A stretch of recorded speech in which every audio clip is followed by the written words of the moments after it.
Rick Santorum claims pornography causes profound brain changes and widespread negative effects in adults and children.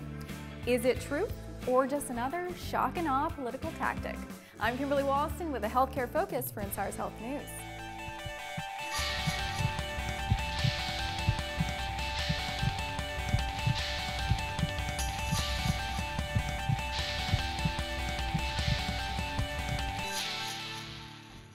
In a statement that was meant to point out the Obama administration's blind eye towards federal obscenity laws, Republican presidential candidate Rick Santorum has forced the ill effects of pornography to be front and center in this electoral race.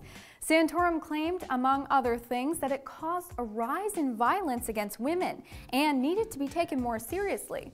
And even though there's zero evidence of brain changes, some still do dispute the harmfulness of one of America's biggest industries.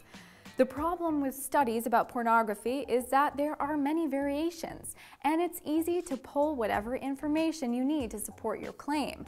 Depending on the angle you take, the same studies can say wildly different things, ranging from the crumbling of society to no more damaging than an episode of Friends. Some are quick to point out that in many tests, a man's willingness to hypothetically inflict pain on a partner is higher after just watching porn. But it's also shown that because of the hypothetical nature, it's impossible to conclude any real-world information. One of the best and most wildly accredited tests is to look at the population of countries after pornography is banned for indecency. In most of these cases, violent crimes against women actually went up after the videos were banned. The likely conclusion is that some men do have thoughts that are more constructive to get out through fantasy. And if you take out an avenue of self-satisfaction, then they are more likely to push the limits to get what they want. So basically, from a health standpoint, it's difficult to point out pornography as anything more than a guilty and discreet pleasure. It's also difficult to rule out the idea that it could carry a negative effect for some.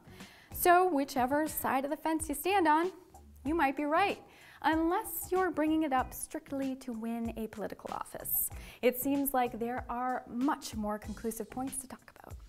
That's it for this edition of Insider's Health News. I'm your host, Kimberly Walston, and remember, it is your health. We're just helping you think outside the box.